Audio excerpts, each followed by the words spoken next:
धरनी से हुआ और लास्ट में धरनी में समा गई, इसमें वेद का क्या अर्थ है?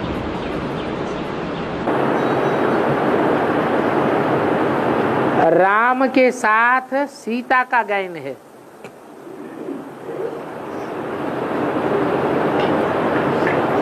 कृष्ण फेल हुआ ऐसे नहीं कहते हैं, क्या कहते हैं? राम फेल हुआ। तो राम फेल हुआ तो क्या सीता फेल होने से बच गई है? राम फेल होगा तो सीता भी फेल हुई। तो वो राम कौन है जो फेल होता ही नहीं है? है?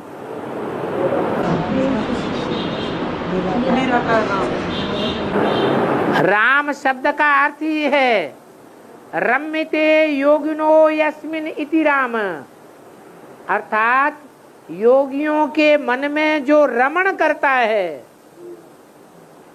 खेल खिलाता रहता है, खेलता रहता है, जिसकी याद में योगी रमण करते रहते हैं, खेलते रहते हैं, वो राम है।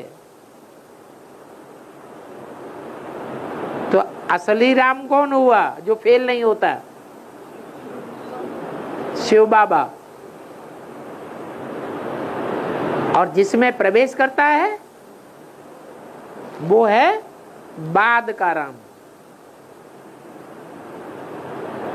वो फेलियर भी होता है तो उसकी सीता भी फेलियर होती है।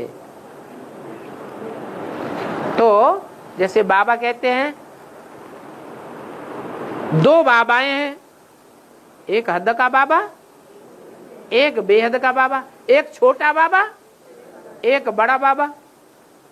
तो ऐसे ही मम्माएं भी दो हैं, एक छोटी मम्मा, एक बड़ी मम्मा।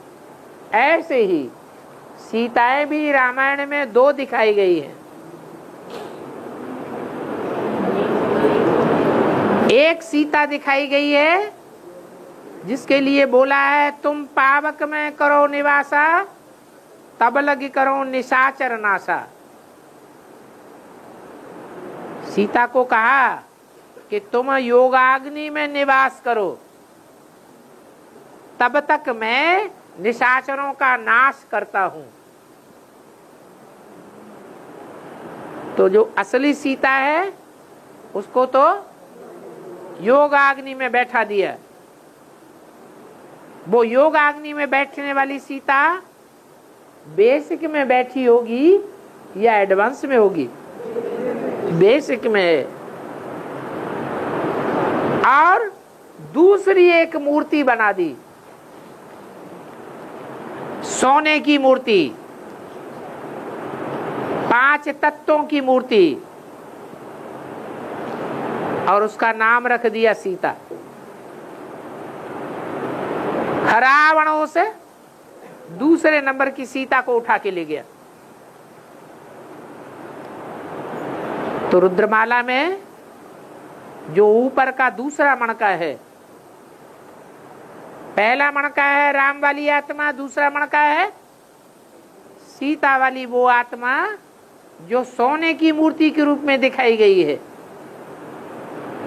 माने सच्ची है परंतु जड़त्वमयी बुद्धि है, जड़ तत्व की बनी हुई है। यह चैतन्य है, जड़ तत्व की है। जड़ तत्व की मतलब क्या हुआ? जड़त्वमयी बुद्धि है। जड़त्वमयी बुद्धि पहले भगवान बाप को गहराई से पहचान करके फिर एक बार पहचान लेगी तो कभी छोड़ेगी क्या? छोड़ेगी? नहीं छोड़ेगी। और जो जड़त्वमयी बुद्धि होगी तो पहचानेगी तो, साथ में रहेगी तो, लेकिन फिर जड़त्वमयी बुद्धि होने के कारण छोड़ भी देती है। इसलिए मुरली में बोला है मेरे साथ रहने वाले बच्चे मेरे को नहीं पहचान पाते, छोड़ के चले जाते। तो रावण से युद्ध करना पड़ता है। बाप प्रैक्टिकल साकार में मिले और मिलने के बावजूद भी उसे छोड़ दिया जाए तो रावण के चंबे में फंसेगा या नहीं फंसेगा? फंसेगा।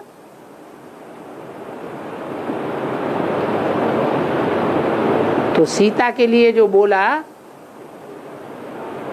क्या बोला, समझ में आया?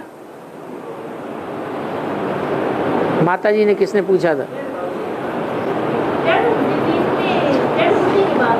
आपने जो जमीन की बात कही ना, तो जमीन जड़ है या चैतन्य है? जड़ है। माना जो 5 तत्वों में मुख्य तत्व कौन सा है? पृथ्वी। तो पृथ्वी स्वयं ही सीता का रूप है। सीता माता कही जाती है। जैसे माता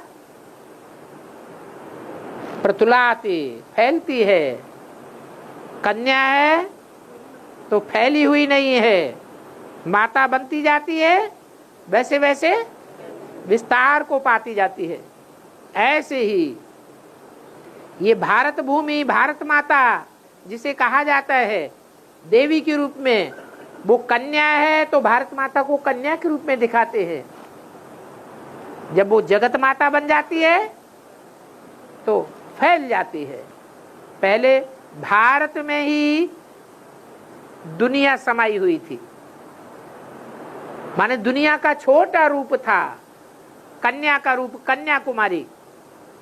फिर बाद में 2500 वर्ष के बाद वो माता का रूप धारण करती जाती है। नए नए धर्म पिताएं, धर्म के फॉलोअर्स इस सृष्टि पर आते जाते हैं, धर्मखंड बढ़ते जाते हैं और माता का रूप बड़ा होता जाता है। तो पृथ्वी ही वास्तव में सीता माता है। ऐसे तो सीता आत्मा को कहा जाता है। तुम सब सीताएं हो। तो हम सब आत्माएं हैं कि सीताएं हैं? हैं तो आत्माएं। फिर बाबा ने ये क्यों कह दिया तुम सब सीताएं हो?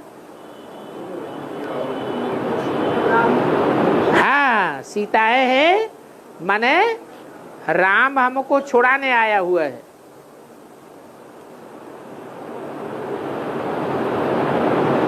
राम छुड़ाने आया हुआ है और हम रावण की जेल से छूटना चाहते हैं। तो हम चैतन्य सीताएं हैं।